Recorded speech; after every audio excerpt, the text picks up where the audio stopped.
Arrested and charged a man for the death of his 3-month-old son. The infant actually died 2 years ago, but police just arrested Sterling Cummings and charged him with first-degree murder and child abuse. In May of 2021, police say the child's mother called 911 when she found her son unresponsive.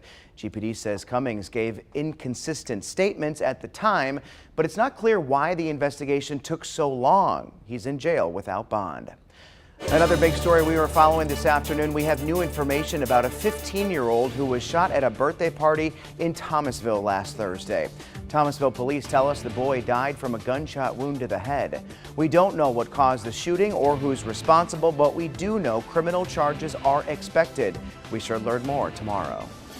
New at 4, a former Guilford County Schools teacher faces new charges. He's accused of more sex crimes with at least one additional student. Today, evidence was presented in court accusing Mark Johnson Jr. of sex crimes with a student at Winston-Salem Charter School. These new charges come after his arrest in February when he was charged with sex crimes involving students at Page High School. Johnson appeared via video today. Our cameras were not allowed in the courtroom, but a WFMY News 2 reporter was there and took notes. This is video from a hearing last month. Today, prosecutors said they are still collecting evidence from Johnson's phone. New pictures and video led them to a student at Quality Education Academy and the additional charges against Johnson, including statutory rape. We've reached out to the charter school for comment, but have not yet heard back. A man accused in a double shooting in Danville has been arrested in Burlington. Danville police say Kion Herbin shot 2 teenagers yesterday, killing a 16-year-old. A 19-year-old is expected to be okay. Herbin faces several charges, including second-degree murder. The Alamance County Sheriff's Office says an elaborate organized crime ring is back and already doing some damage. They say the felony lane gang is responsible for a string of car break-ins and robberies. Investigators say the group busts in windows, steals wallets, then uses the credit cards to buy thousands of dollars worth of gift cards and money orders. If this sounds familiar, you're right. We've reported on this crime ring several times over the years, dating back to 2009. Investigators say they typically target cars at parks and shopping centers. You might have heard there were 2 separate plane crashes east of here yesterday. One person died in a crash in Orange County. The other plane went down in Macon, north of Rocky Mount. One person has serious injuries from that crash. We don't know what caused either crash, but the FAA is now looking into both. New information in the search for a missing girl from Cornelius. Police shared new video of Madalena Kojakari with hopes of generating a new lead in this case. The video is from the months leading up to her disappearance. It has been 6 months since someone last saw her. The video shows her playing in a pool with a caption reading, "Madalena should be getting ready to enjoy the warm summer months." She disappeared in November after getting off the school bus. Community members say the new video reinvigorated the case and the search. Any kind of, new video or any sort of thing like when, we celebrated her birthday, it just gives us all a chance to, renew our hope and gives us a chance to just spark that conversation and spread Madalena's case even more so than we have already. Police arrested her mother and stepfather in December for failing to report her missing. Both parents say they do not know what happened to her. We've got several days of really comfortable weather coming up. We're looking at highs in the 70s for the next few days. The big question mark comes into play when we head into the weekend as we see those rain chances going up, unfortunately, just in time for the weekend. We've seen that a lot this year, hadn't we? Saturday, probably the best chance of rain. Then it lingers into Sunday, but a smaller chance to round out the weekend. In the mid to upper 70s right now. We have hit 77 at one point at the airport in Greensboro. So right now 76. We have 77 in High Point, also in Asheboro. Lexington at 78, Mount Airy 75, Martinsville, Virginia at 76. Winds starting to pick up a little bit. We're seeing 5 to 10, in some cases Winston-Salem up to 12 miles per hour right now. And over toward the east of us in Wake County there, RDU Airport showing 13 miles per hour. Still very tolerable, not really an issue with winds. We'll see those winds tonight Out of the east, 5 to 10, 57 for a cooler overnight low. And speaking of cool, tomorrow, only 75 degrees with scattered clouds here and there. That's kind of what we see right now. No mention of rain. In fact, you go out to the bigger picture here with satellite and radar combination, and you really have to head down to Georgia to see any significant rainfall. Most of it throughout the peninsula of Florida and up to Jacksonville and southern parts of Georgia right now. A lot of that will stay there as we watch and wait for the next system. We're kind of in between with nothing really driving our weather until we get that low starting to develop off the coast there. That's what we're talking about. That, and then with the cold front digging to the south, we could see an upper level low, and all of that kind of converging over our area for some rain on Saturday. We'll take a look at our extended forecast, the 7-day outlook through the weekend, coming up for you in just a bit. Thousands of fans descended on the small town of North Wilkesboro this weekend for this. Racing returned to North Wilkesboro Speedway, and we were there every step of the way. Yeah, it was a wild night for the All-Star race. Kyle Larson took the checkered flag, leading 145 of the 200 laps. He actually dominated the whole weekend, also winning the Truck Series race on Saturday. The tens of thousands of fans who were there pumped a lot of money into the local economy. Wilkesboro Mayor Mike Inscore says during the Holler Parade, all 7 food trucks in Wilkesboro sold out of everything that they had. Businesses push hours all week long to stay open later. He says there's a thirst for activities at the Speedway. The economic impact of all of this, the sum is probably going to be around $30 million. And it's going to be spread out all over this community, not just to Marcus Smith and his organization, but to the businesses in North Wilkesboro, all the hotels, the campsites, the restaurants that people are spending money in. So it's a shot in the arm, and it's a welcome shot in the arm. It's awesome. We also caught up with the owner of Glenn's Diner in Wilkes County. She says the past few days have been extremely busy. She says customers packed her restaurant from 7 a.m. until 11 p.m. all week long. And some wonder whether there will be other races there in the future. The president and CEO of Speedway Motorsports addressed that thought after the race. When you see a successful week of events like we've had here, it's natural to think, boy, maybe we could come back here. So I'm definitely thinking that way, that it's got a lot of potential. You know, I've never been to a NASCAR week where everybody was in such a good mood and everything was just going so well. So it's definitely, you know, something that we're thinking about. And if you haven't seen our 45-minute special leading up to All-Star Week, you are missing out. We had interviews with all the big racing names about the history of the track and the future. It's live up now on WFMY+. Another big sporting event could be coming to the Tar Heel State. NFL officials recently visited Charlotte as they consider the city as a future host for the NFL Draft. The soonest Charlotte could host the NFL Draft would be 2026. Next year's draft will be held in Detroit, and the 2025 location should be announced pretty soon. So this could be huge for an economy. I know when I was working in Tennessee, I was there when the draft was in Nashville, and it brought like 600,000 plus people to the area. And I believe the city made about $133 million just during that 3-day course. So this could be huge for us here. Well, and it's like a whole, it's not just a day, right? It's yeah, like it's a couple days, a week full of things. I mean, I just went to the draft, and it took Sean and I the whole time we were there, 2 days, to find everything that there was to do there because there's so much to do. And I mean, what a great opportunity for, I would call Charlotte a mid-sized professional sports city. Yeah. You know, it's not the New York and Miami and Houston and Dallas. And so it gives really an opportunity for the city to showcase itself to maybe people who haven't been here before, know much about Charlotte or about this region of the country. And they do have the infrastructure, though, with the hotels and then the way that the highways are aligned around Charlotte. It's a pretty decent drive and not too crowded, you know. And I think now with Bryce Young and everything going on with the Panthers, if they have a really good season, that would make it even better, a bigger draw for people to come and check it out here. Check people's interest and maybe even want to move here. Yeah, I mean, Tar Heel. it's a great spot. Yeah. We'll take that. We'll take that all the time. All right, we'll be right back.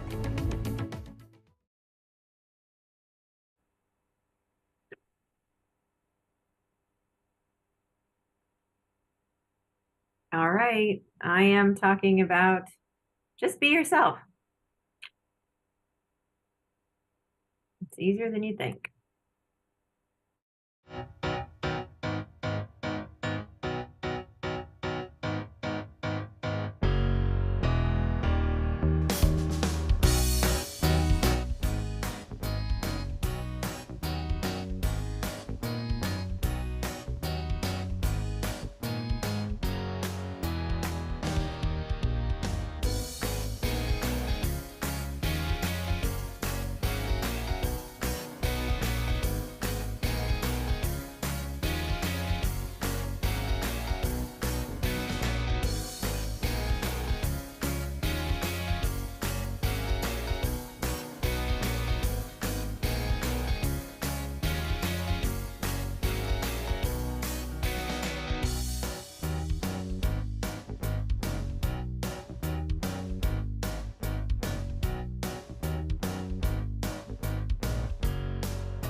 Today is National Be Yourself Day. Sometimes you might feel that it's easier to be yourself when you're alone because there's no one around you to judge you. But it's important to be yourself no matter who's watching.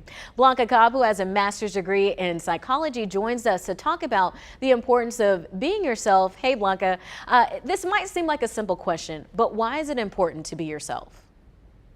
When you are yourself, there's an alignment with what you're showing to the world and how you feel inside. And when you have this alignment, you come across more authentic and more genuine. You also experience more happiness and peace because it is exhausting to pretend to be somebody that you're not in order to make other people happy. And then it decreases this internal struggle that you have.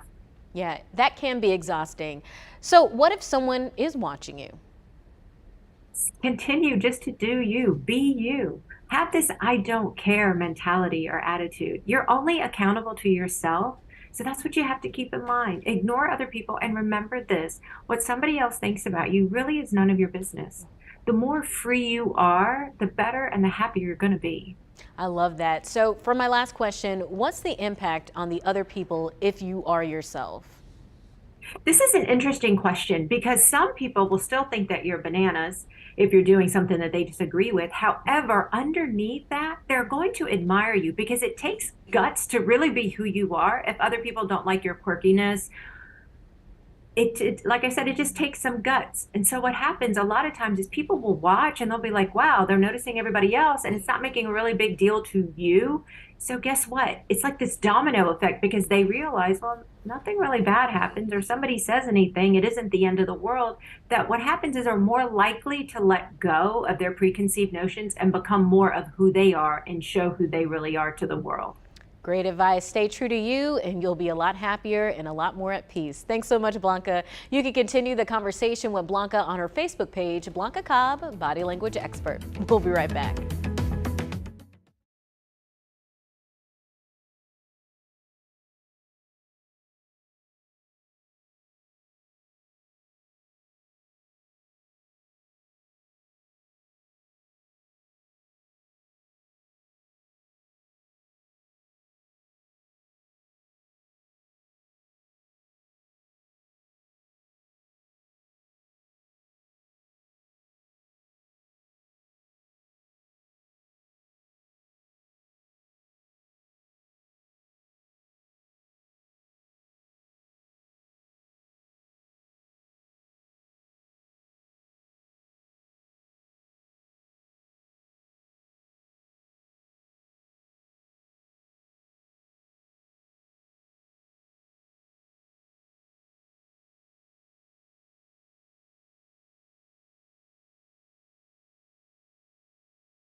You know, it's been a successful program for Downtown Greensboro Incorporated the last few years, and starting this Friday, it is back. Of course, we're talking about that Passport program. Not only do you get to experience all that the downtown district has to offer, but you could actually win some cash as well. It's a way to actually get paid to shop.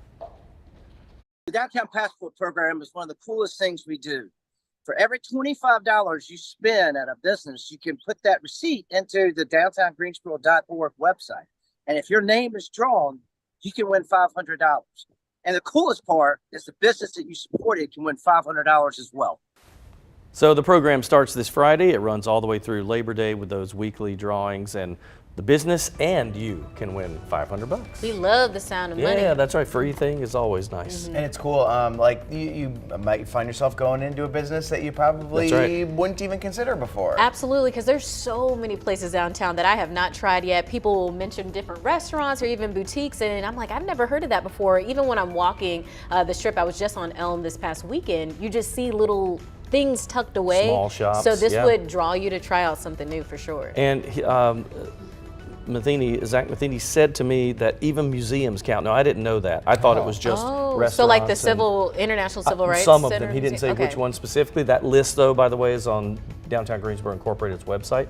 But yeah, some of the museums are playing. They have to, the businesses have to participate to be a part of it. But as long as you spend, I think it's $25 or more at one of those places, then you take a picture of your receipt, you post it to their website, and you're in that drawing And this is weekly. These drawings are going to happen. I mean, $500. Right. Yeah, you could do a lot with $500. Yes. I already know what I can do with it. One thing I was impressed with being downtown recently was how many businesses will allow you to bring your drinks into the building now, because with the downtown social district, lots of businesses are really, embracing the idea of it, which is great. And that's a thing all across state, not just with us. There are other cities that do this as well. I think this is something that's catching on. Yeah. And it makes you marketable. It does, and it just draws people to downtown. You never know, you might waltz into a store you hadn't heard of before because of all these new things. That's exactly right, yeah. And the forecast for the next few days, complimentary to this. Okay, yeah. cool. No reason for you not to get out. Now, this doesn't start until Friday, so just know that you can't do the shopping thing just yet.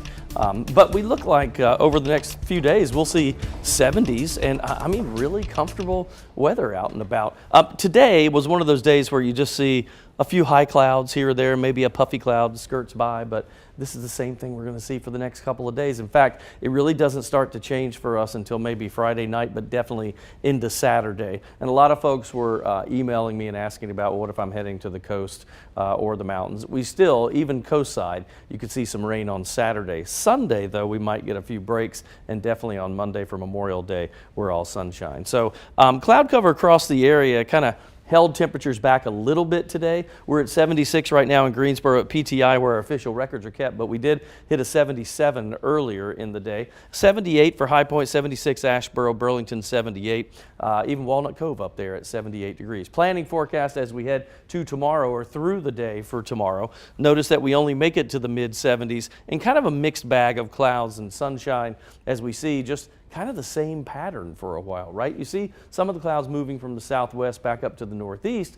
but across the region, the rain is being held down to the south right now. There's a pretty decent sized ridge of high pressure that's to our north, and that's kind of holding things back, but that will move away.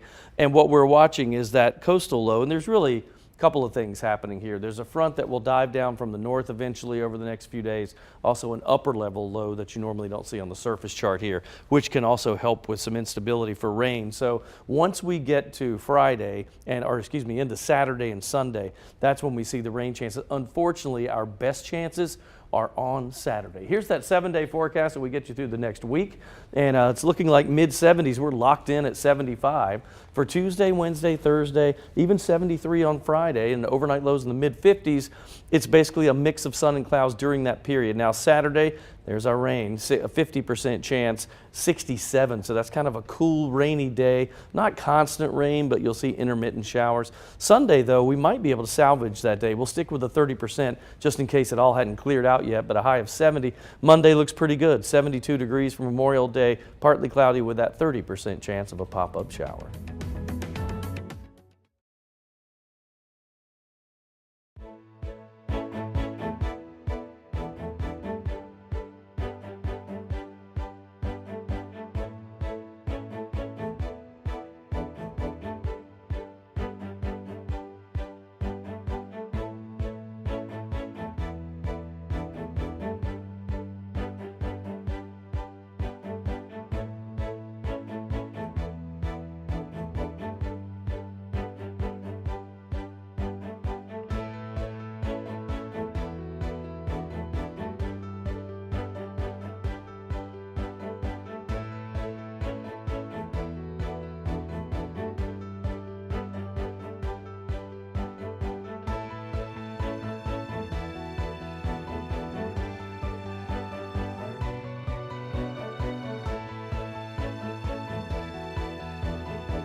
Lego lovers united up north over the weekend. Check out the crowds of people at the sold-out Lego convention up in Rhode Island. Professional Lego artists from across the country came together to build masterpieces, all in the name of charity. Man, my favorite part of today has been just seeing the light up like smiles on kids' faces. When I get to hand a saber to a kid and he's like, man, I feel like a Jedi. That is special to me. You know, when you see kids crying because they don't want to leave, it means we did a good job.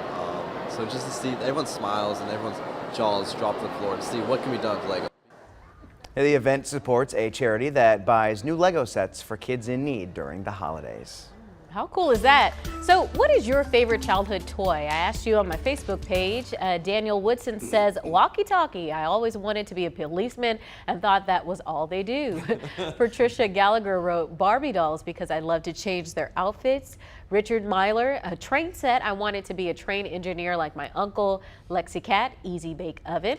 And then Linda Bullock said Jack Rocks and Slinky. There were a lot of comments that looked like their childhood toy is what actually inspired them to do what they do today. I saw like fire truck because I wanted to be a fireman, and dolls because I wanted to be a teacher, and different things like that.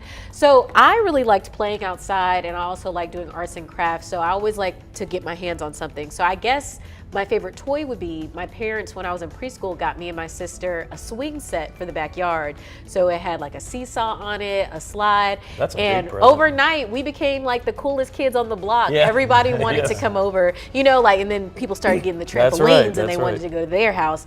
But it was a really nice investment and kept us busy. I was going to say something else, but then you brought up trampoline, so that was my number one. But Oh, when I really? was really little, it was like Legos, but Lincoln Logs. I had Oh, Lincoln yeah, those are Logs. good. Yes. Those are Those were good. great. I don't know why they were so fascinating to me, but I liked them better than Legos. I like those. Those were fun. For me, there were two things. One was the $6 Million Man action figure. Okay. Loved that one.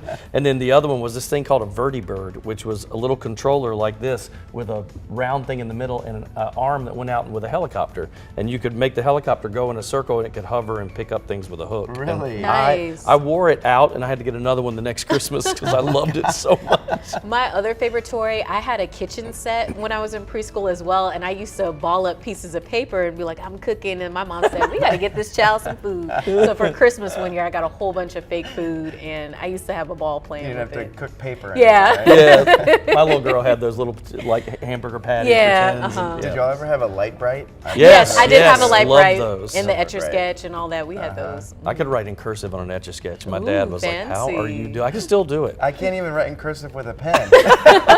It's been crazy. so long. All right, we're going to take a break. We're coming right back.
Welcome back to your 4 to 5. I'm Eric Chilton alongside Lauren Coleman and Chad Silver. Hey everybody, happy Monday. It is. It's I went running in the park today for the first time ever. Oh.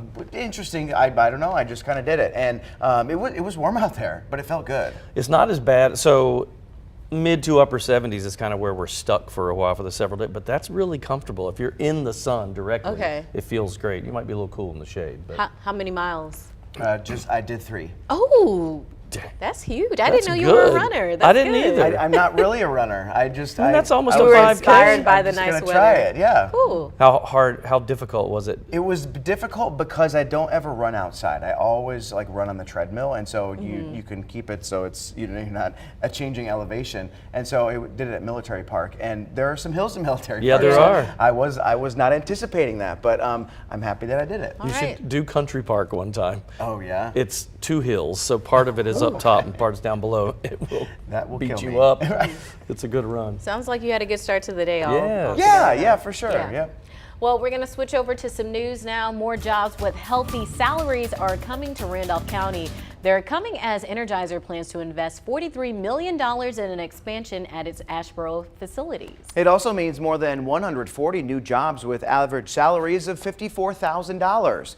The current Energizer facility in Asheboro employs more than 400 workers and manufactures more than 1 billion batteries every year. There's a new chapter in the strange situation involving a Guilford County School Board member. You might remember the county Republican Party is trying to punish Bill Goebel for getting an appointment to the board without the party's approval. Well, the party wants to charge him with party disloyalty. The party scheduled a meeting this week to bring sanctions against him, but have now postponed that meeting. This all stems from a dispute over that vacant Guilford County Schools Board seat. The county's preferred candidate was shot down several times by the board. The board instead picked Goebel. Union County deputies are looking for the students who pranked Sun Valley High School in Monroe, causing damage. Deputies say the teenagers poured honey onto electrical panels, printers, and copiers, causing significant damage. They also allegedly spread flour and toilet paper throughout the halls. No word on what charges the teens face, but deputies did say they will be numerous. As part of Mental Health Awareness Month, some state lawmakers are taking a unique approach to try to make a difference. They've introduced a bill that would pay for signs in parking garages that would let people who are considering suicide know help is available. It's named after Fonda Bryant, who contemplated suicide 28 years ago when an aunt stepped in and got her help. Bryant hopes these signs will help those who feel lost and alone know that someone cares about them. North Carolina DOT says it's making progress building a network of electric vehicle charging stations across the state. Organizers hope to have contractors who will be able to bid for the projects by this fall. Then the department hopes to have the first stations in place by late 2024 or sometime in 2025. The state is using $109 million from the federal government to build the network.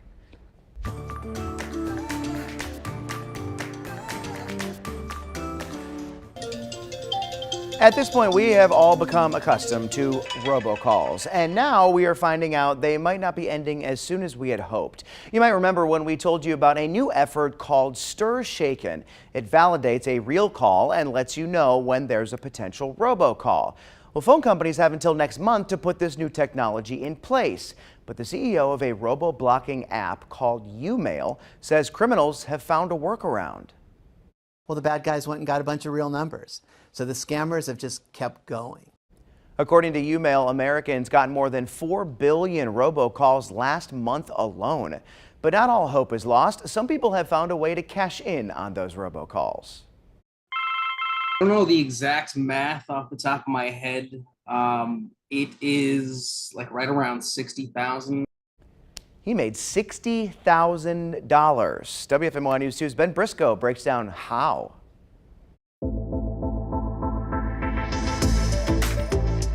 My phone still honestly rings like 10 times a day from telemarketers. To dial you in on Adam's fight and how he's cashing in, check out the Telephone Consumer Protection Act of 1991. It allows penalties each time a company violates the National Do Not Call Registry, using automatic dialing systems or pre-recorded messages in an illegal manner. The federal government uses the law to target harassing telemarketers in rare cases. But more importantly, the TCPA allows citizens to file lawsuits against telemarketers who may make tens of thousands of automated calls on any given day. It's just such an annoyance. This is where Doc Compton comes in. The easiest thing is to just go to the website, robocalls.cash. For $47, you can get a kit that includes a sample demand letter you send to companies calling you, letting them know they are breaking the law. Essentially, you have to take the call. You have to talk to the caller, get them to give you a little bit of information. I bought a nice new TV. The biggest one, I settled one for $20,000 even. So that's my biggest one to date. Big picture, I don't know how much it's really helping because you obviously still have companies that are just calling more and more and more robocalls every year. But personally, I mean, if you want to get fewer calls, you can definitely pursue these people if you're willing to, like I said, just be a little bit diligent and just put in a little bit of time, a few hours. I mean, really all it takes.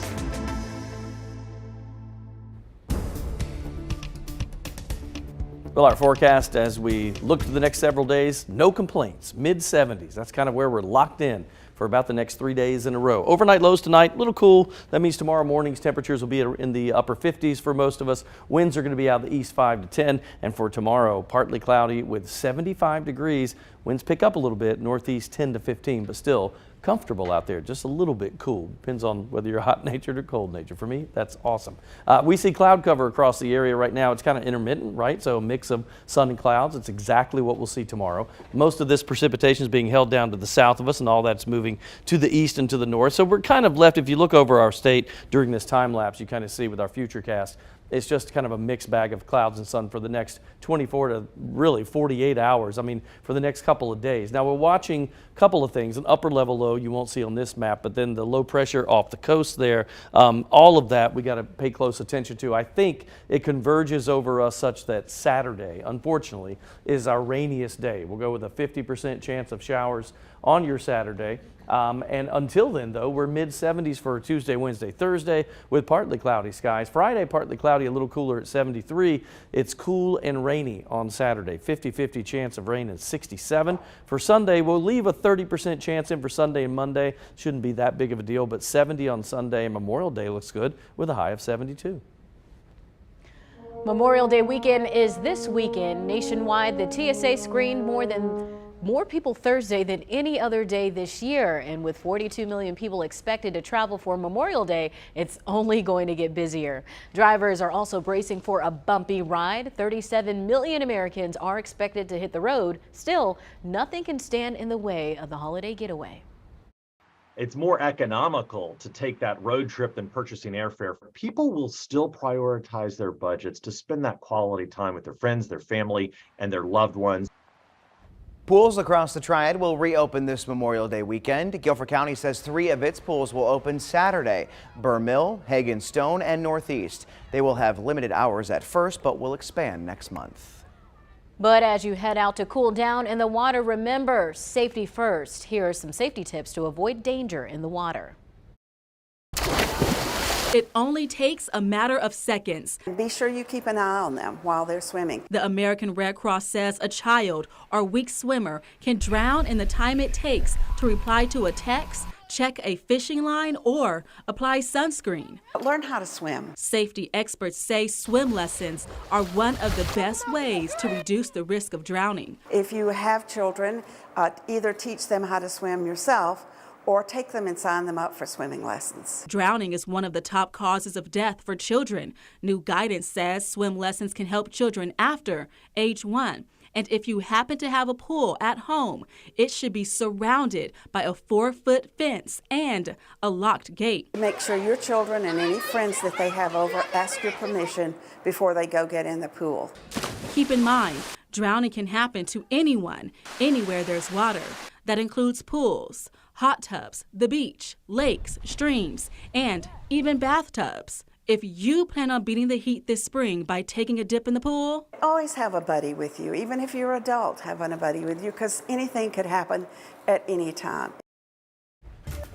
Greensboro and High Point Police showed their support today for the Special Olympics by helping carry the torch for the games. Teams have been carrying the torch across the state for weeks now. And there is still a long way to go. The trip ends in Raleigh in about 2 weeks. The department will hand the torch off to other agencies in our state. The North Carolina Special Olympics begins in June, and officers say it is all about support and awareness.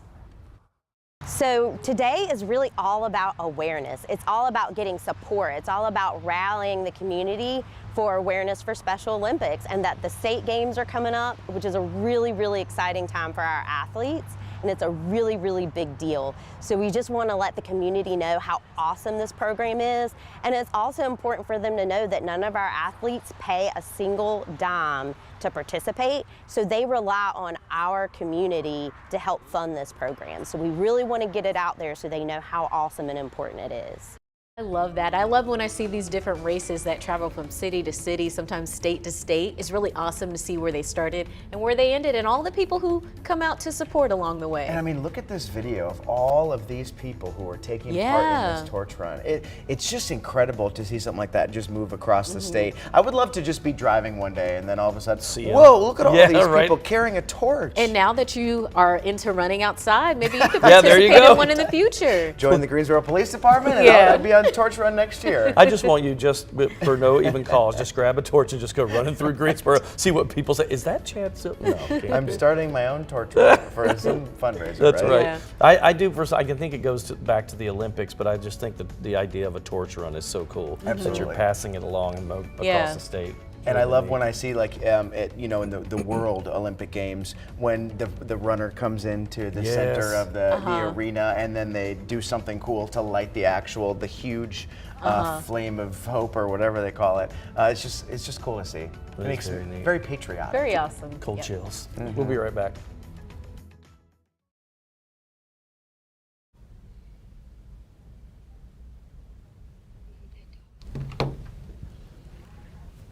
Hello, Saucy Son. Ice cold milk and an Oreo cookie, they forever go together.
All right, check out this time lapse. This is my husband. He's at the 2023 National Restaurant Association show. It's in Chicago. I asked him to go around to find the Kraft Heinz booth. That is a big bottle of ketchup, ladies and gents. All right, at the trade show, the company is debuting this. It is a customizable digital sauce dispenser. You pick different combinations, and the machine then kind of like spits it out, and at the end, it kind of shakes it all up to make sure that everything is mixed just the right way. All right, so get this. The self-serve machine lets you choose a base. So you've got ketchup, you've got ranch, 57 sauce, or barbecue sauce. Then you can enhance that sauce with either jalapeno, smoky chipotle, buffalo, or mango. And yes, you can do an intensity level like low, medium, and high as well. So Heinz says dipping will never be the same, my friends. I feel like it's like one of those soda machines now that that's where my mind went lemon too. Yeah. And they had to have looked at that and been like, well, how do we do that, right? I would go to a restaurant because of that, because I love sauces. Yeah, the one that caught my eye was the ranch and the smoky chipotle, because I feel like Yes. ranch is like a base for a lot of different All of good things, yes. And so, but then I think to myself, this also cuts down on all of the packaging. Yes. Right, because you're not going to have packages that get thrown away or whatever. You're going to make it, you're going to use it right there. I wonder if it will also tell you the calorie count for each. I think they have to, don't they? I don't know. It may not be on that prototype, but I'll bet you have to show I that. just want to cover my eyes, push the button. That's right. And be like, 200, oh my gosh, 200. right, and all of it. And they call it the remix, Okay. the Heinz remix, and they're piloting it at the show as we speak right now. And you should see it in some restaurants, and I don't know which ones yet, in late this year and early next year. I think it would be great. I Love think it. some people would just want to try something new, just mix it up and see what they get. Even dipping fries in that, like Oh, a yeah. kind of ranch buffalo or ranch jalapeno. Because the worst that happens is you just don't like it, right? Yeah, and you just right. don't use that small little thing of the stuff. Uh-huh. And I dip some of my sauces, I mix them anyways, like if I don't have honey mustard or something like that, if you mix ketchup and mayo together for your french fries, it's actually quite good. Oh yeah, I mean I like all of the things mixed do together, too. don't Right, you? yeah. I like hot sauce and I like ranch together, like Yep. buffalo Yeah. sauce Me and too. ranch together. So if you're gonna eat wings, I'm like, you have to have both of them and you have to dip the french fry or Yeah. whatever in True. both of them. I agree. See, and now eventually they're going to have like where you can do like a mix and match of seasonings for the French fries. Ooh. Right? Like you just like put, I actually like like that Cajun idea. seasoning and all that other Cajun kind of seasoning, stuff. Yeah, garlic, like pour it in a bag and shake the truffle. fries in it. That'd Ooh, be I like awesome. that idea. They Who need to knows where this could end, Yeah. right? Who knows where this could end? And as always, we are talking about food on the 4 to 5. Oh, yeah. All right, so fun fact. When did Heinz debut their ketchup? Heinz sounds like an old school name. So I'm going to 1795. say Yeah, right. 1845. Was it the first You're very Congressional close. Congress? 1876. Whoa. So before the invention of the light bulb, think about that. Before the Eiffel Tower was Oh my constructed, gosh. there was Heinz ketchup. Wow. Bizarre. Pittsburgh. Pittsburgh. Yeah, for that's sure. right. Yeah. Amazing. Happy dipping, friends. We'll be back.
NASCAR All-Star Week might be over, but racing is not, especially for these corgis in Iowa. Oh, aren't they cute?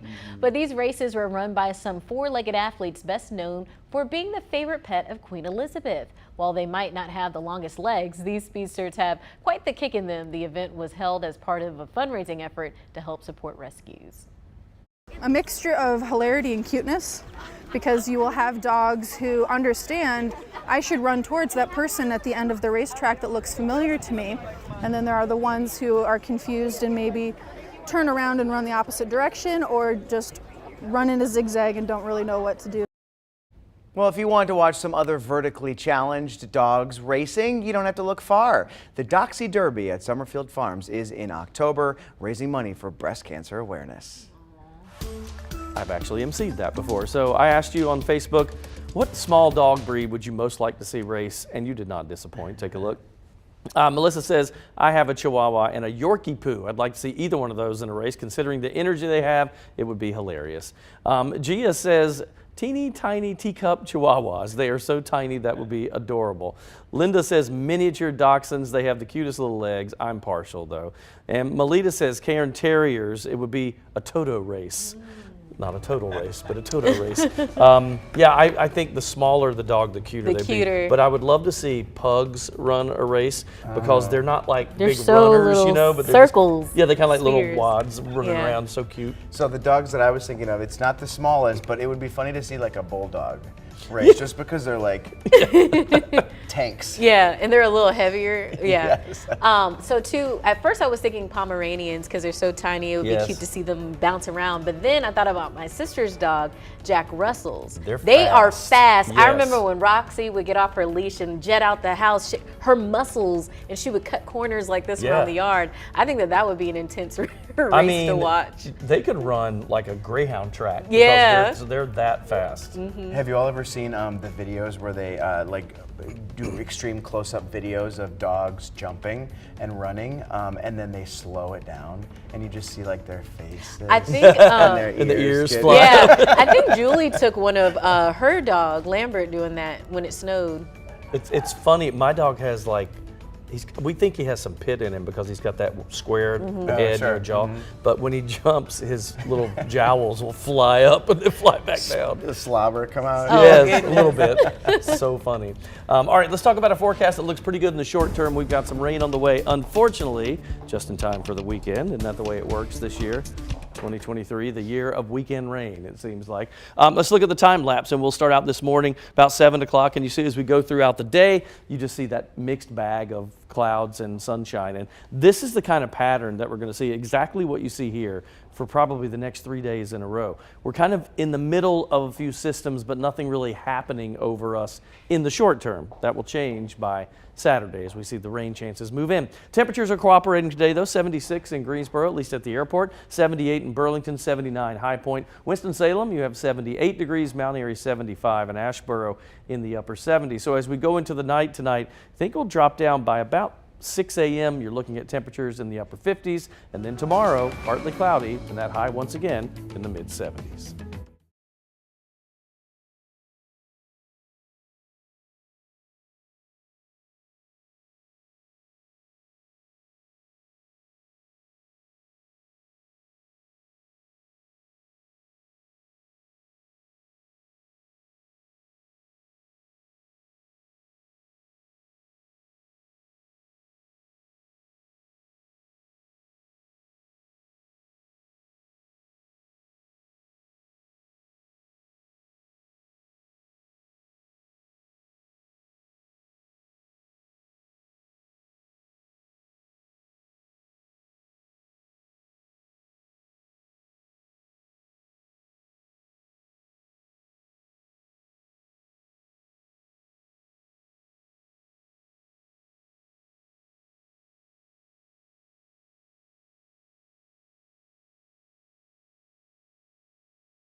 We're learning more about a deadly shooting at a gas station in Rockingham County.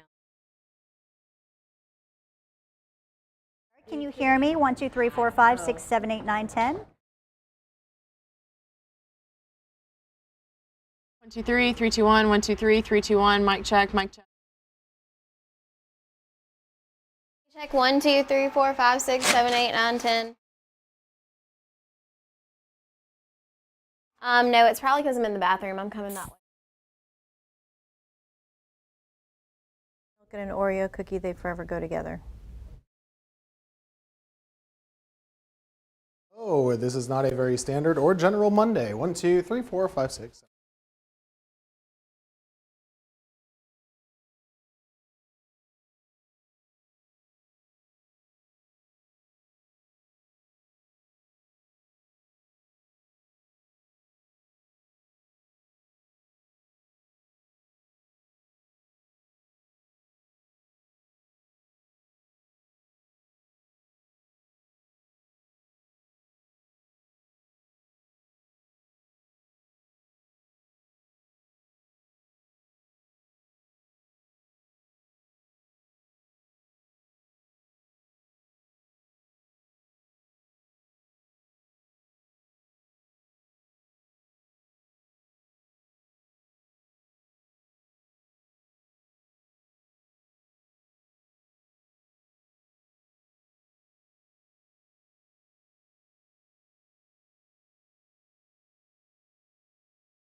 Are you ready for the 2 least sexy words in the English language?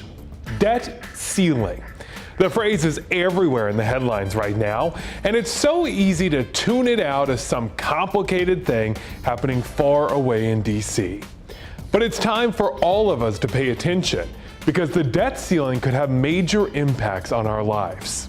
Real quick, the debt ceiling is a cap on how much money America can borrow to pay bills for spending that was already approved by Congress. If lawmakers fail to raise it by June 1st, America will run out of money. That will mean major cutbacks. Social Security and Medicare benefits could be put on pause, as well as veteran retirement benefits. Government workers could be furloughed, and economists say we would be sent into a recession that could cause 8 million people to lose their jobs. That would also tank your 401k even more. Needless to say, it's not good. Every day, we get closer and closer to disaster without the folks in Washington reaching a deal. As Republicans and Democrats are having trouble working together, the American people run a real risk of having our lives upended. In the future, we can debate if spending should be reined in, but for now, we must raise the debt ceiling and pay the bills we've already run up. It's the right thing to do. It's what we teach our kids to do, and it's the only way to avoid major problems. If you agree, let your lawmakers know. All it takes is 5 minutes to call them up and put some pressure on them to help reach a deal. That's my 2 cents. WFMY News 2 at 5 starts right now.